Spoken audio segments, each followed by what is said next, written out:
गासै बिबानगिरिफोरनो साबायखर होबाय। चिरां जिल्ला एबसुनि आफादगिरि बिथांनि मावथि लोगोफोरनो साबायखर होबाय।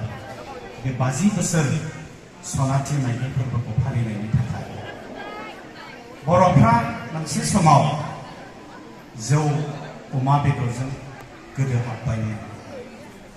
दख'नानि जायगायाव मेख्ला सारि, धोरोमा गावनि असे धोरोमनि जायगायाव गुबुन धोरोम, गावनि खुगायाव रैसुमै बर' रावनि अनगा गुबुन हारिनि राव, गावनि थाखानाय असे आरो गोथार आरो मोजां समाजखौ नागारनानै गुबुननि समाज बेबायदि बजबनानै लानायनि थासारि फैदोंमोन।